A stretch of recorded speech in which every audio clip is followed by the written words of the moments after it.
Assalamualaikum warahmatullahi wabarakatuh. Apa kabar? Kembali berjumpa dengan saya, Hirsu Benarif dari Forum News Network.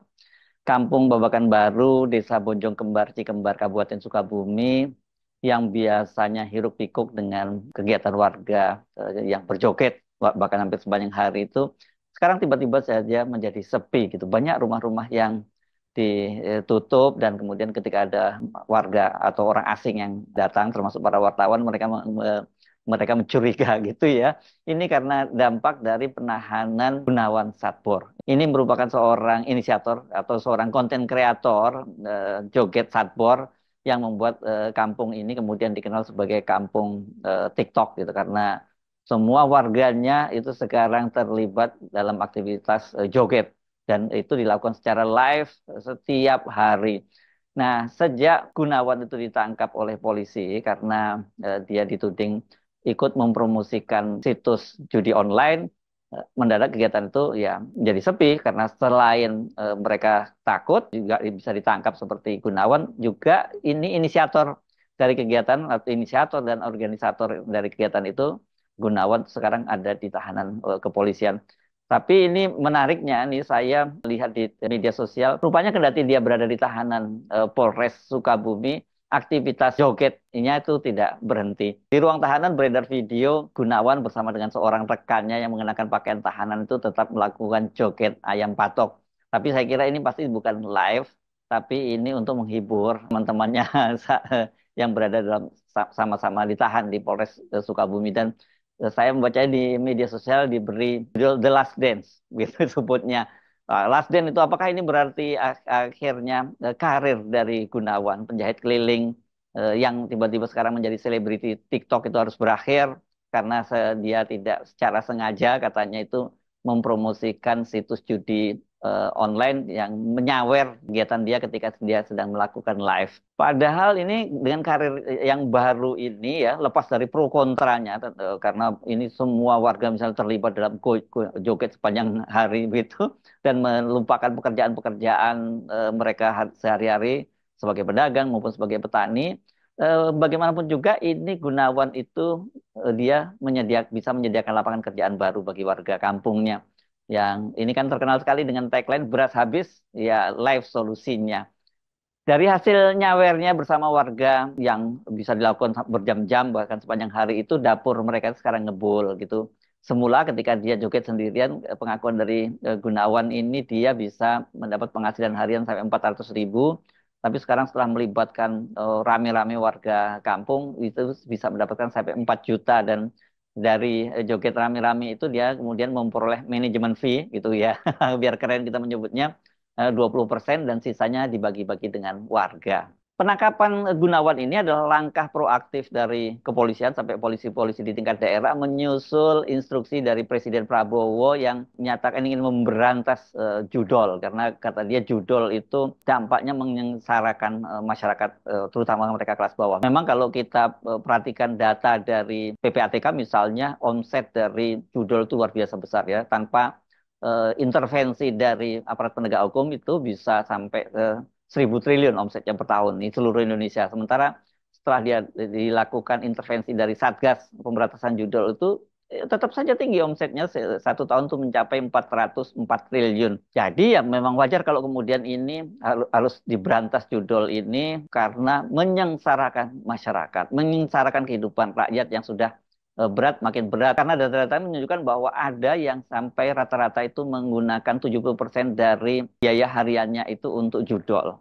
Jadi 30% sisanya itu baru untuk kebutuhan rumah tangga. Makanya banyak dampaknya ya luar biasa ini ada yang sampai cerai. Itu kalau cerai masih mending ini sampai kemudian istri membunuh suaminya atau suami membunuh istrinya, kemudian ada yang bunuh diri dan sebagainya dan yang mulai terlibat dalam judol itu sekarang usia sampai umur anak 10 tahun pun sudah terlibat. Jadi ya ini harus benar-benar serius ya aparat penegak hukum untuk memberantas ini karena kasus penangkapan Gunawan ini belakangan banyak sekali mendapat sorotan terutama setelah media itu kemudian membanding-bandingkannya dengan Denny Cagur.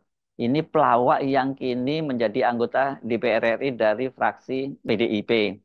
Denny kepada wartawan dia mengaku bahwa benar dia pernah tanpa dia sadari dia mempromosikan situs judol itu yang dia pikir waktu itu adalah game online dan dia mengaku sudah diperiksa oleh polisi dan kasusnya itu sampai sekarang masih berjalan. Kata dia sebagai warga negara yang taat hukum, ya dia mengaku akan mengikuti proses hukum tersebut, proses penegakan hukum. Bagaimana selanjutnya? Denny Cagur juga menyebut bahwa selain dia itu ada 27 selebriti yang sudah diperiksa polisi karena mempromosikan judi online. Soal inilah kemudian menjadi heboh kembali karena netizen juga kemudian mengulik siapa saja artis yang sudah diperiksa oleh polisi karena mempromosikan judol. Mereka ini sampai sekarang tidak ditahan, ya. Ini beda sekali dengan Gunawan Satbor tadi. Karena ini terkesan seperti polisi itu tebang pilih, ya. Karena kalau orang seperti Gunawan yang ya ini literasinya rendah, terus dia kelihatannya tidak punya bargaining hukum dengan para penegak hukum, ya dia langsung ditangkap. Sementara para artis-artis yang kita kenal mereka ini ya high profile dan dia punya hubungan cukup dekat dengan beberapa elit politik bahkan begitu masih bebas menjalani aktivitas sehari-hari. Ini yang sekarang ini banyak sekali disoroti oleh netizen dan mereka melihatnya itu sebagai perlakuan tidak adil atau istilahnya tebang pilih. Salah satu yang menyuarakan soal ini adalah pakar telematika Roy Suryo. Ya, dunia maya heboh karena aparat melakukan penangkapan terhadap seorang TikToker Gunawan Satbor di Sukabumi.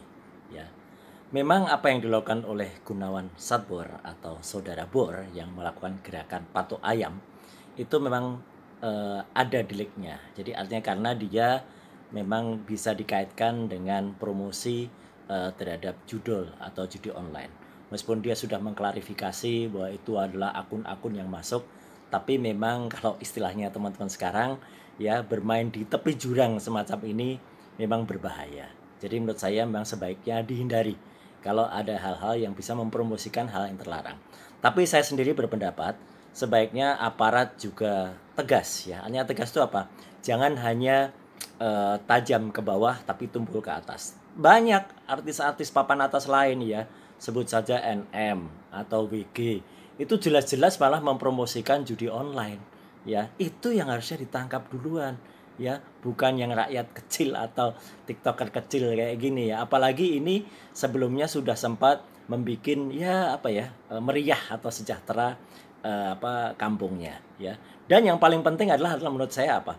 Justru adalah induk atau penyelenggara yang kemudian difasilitasi oleh pemerintah ya atau oknum pemerintah. Apa yang terjadi di kantor Kementerian Komdiji yang dulu namanya Kominfo, nah ini yang harusnya lebih tegas untuk ditindak ya gitu. Tertangkapnya 16 orang ya, termasuk mereka yang bekerja di sebuah tempat remote di Bekasi ya, itu satelit yang mereka bisa mengendalikan mesin ice atau mesin crawler yang kemudian bisa di remote jarak jauh.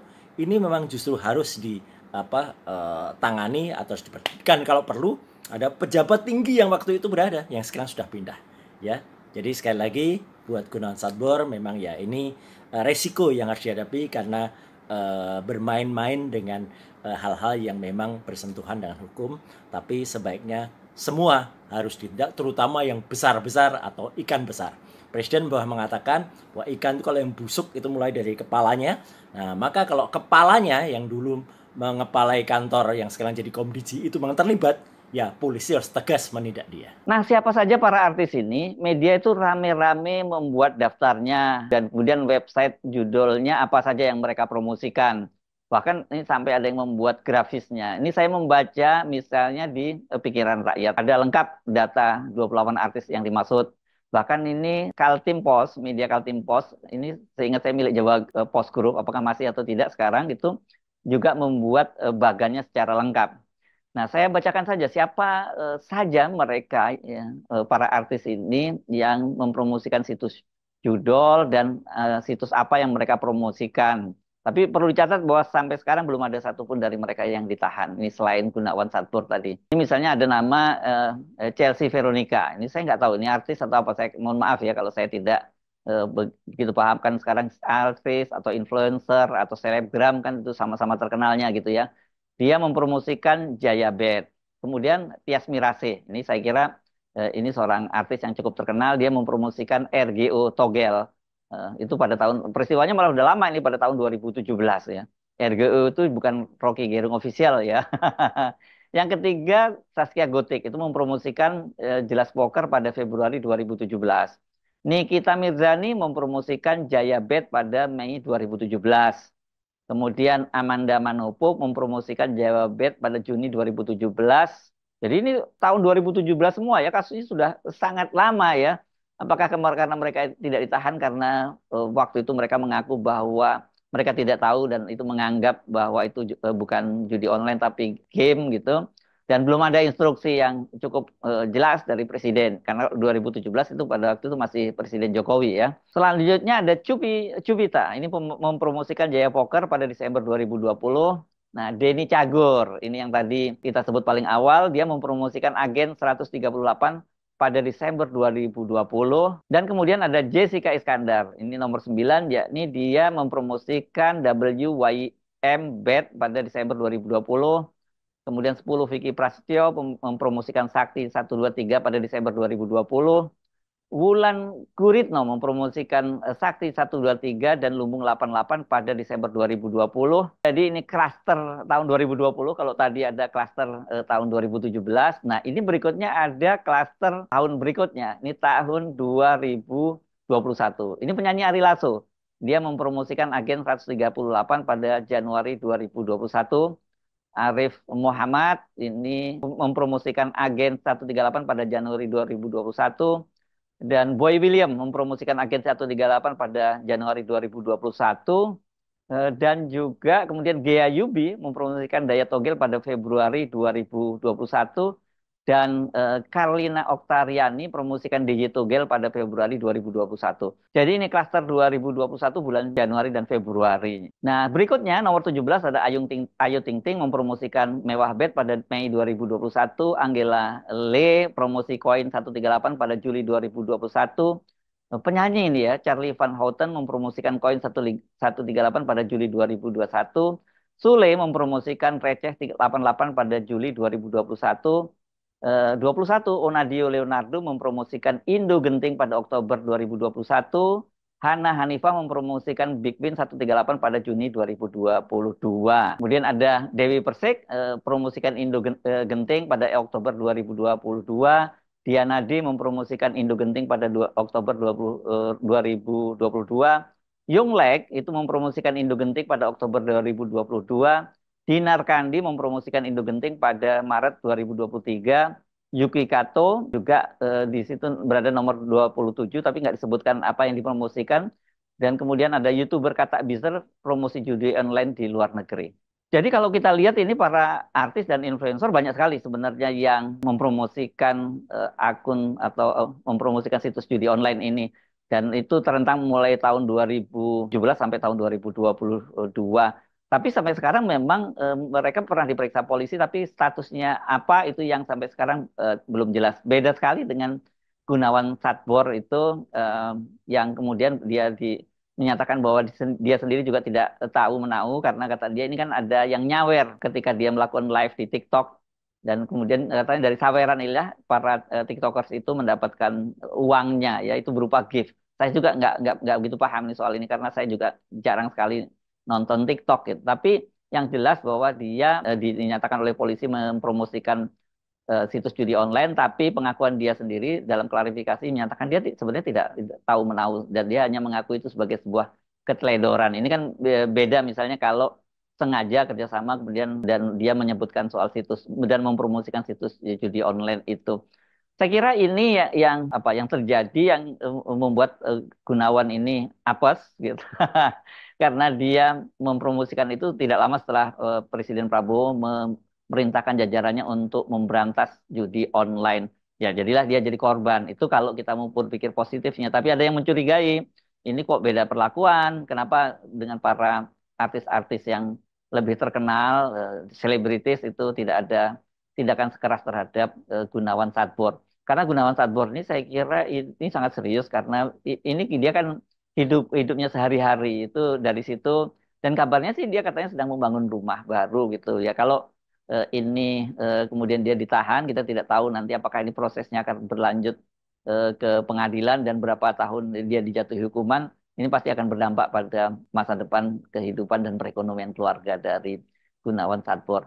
Tapi saya kira begini ya, kita tentu saja sepakat soal pemberantasan judi online itu. Dan ya tentu saja kita tidak boleh beralasan, oh kalau orang miskin atau orang kelas bawah, kalau melanggar ya jangan ditindak, sementara kalau yang kelas atas itu harus ditindak. Atau malah sebaliknya gitu, kalau kelas atas dan punya akses pada kekuasaan, punya kedekatan dengan elit politik itu tidak berlanjut kasusnya, tapi orang yang tidak punya akses kekuasaan dan sangat lugu seperti Gunawan Sastro itu kemudian ditindak dan untuk menunjukkan pada publik bahwa mereka itu penegak hukum itu serius menangani judi online.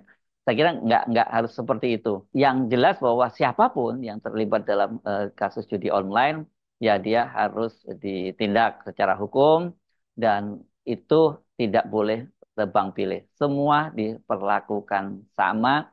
Sejauh memang ini ada intensi mereka ikut mempromosikan situs judi online. Tapi kalau dalam kasus TikTok saya nggak tahu apakah hal semacam ini tidak bisa dicegah gitu, orang nyawer muncul kemudian dia memunculkan situs judi online-nya dan itu dianggap mempromosikan. Ini perlu hati-hati juga ya dalam menangani kasus semacam ini, harus dipilah-pilah gitu. Soal ini kan soal kenapa kemudian terkesan ada pembelaan kepada Gunawan Sastro ya karena dia ini kan orang yang ya secara literasi mungkin masih terbatas, dia mungkin tidak paham hal-hal semacam itu.